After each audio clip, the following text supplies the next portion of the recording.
ആക്രമണങ്ങളും പ്രത്യാക്രമണങ്ങളും കൊണ്ട് മുഖരിതമാണ് ലെബനോൻ അതിർത്തി. ഇസ്രായേലിന് നേരെ ഹെസ്ബുള്ള നടത്തിയ ആക്രമണത്തിന് മറുപടിയായി നടന്ന ആക്രമണത്തിൽ മുതിർന്ന 2 ഹിസ്ബുള്ള അംഗങ്ങൾ കൊല്ലപ്പെട്ടതായാണ് റിപ്പോർട്ട്. പശ്ചിമേഷ്യയിലെ യുദ്ധഭീതിയുടെ ആക്കം ദിവസം ചെല്ലുന്തോറും വർദ്ധിച്ചു വരികയാണ്.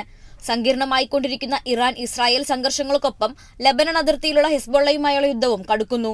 വടക്കൻ ഇസ്രായേലിൽ സൈനിക കേന്ദ്രം അടക്കമുള്ള പ്രദേശങ്ങൾക്ക് നേരെ 35 മിസൈലുകളാണ് ഹെസ്ബുള്ള തൊടുത്തത്.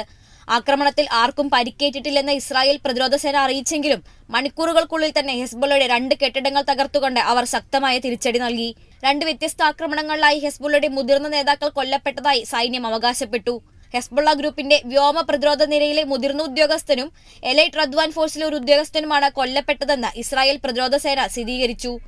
ഗാസയിലെ യുദ്ധവും മനുഷ്യാവകാശ ലംഘനങ്ങളും തുടരുമ്പോഴാണ് ഹെസ്ബുള്ളയും ഇറാനും ഇസ്രായേലും തമ്മിലുള്ള സംഘർഷത്തിന്റെ തീവ്രതയും ഏറിവരുന്നത്.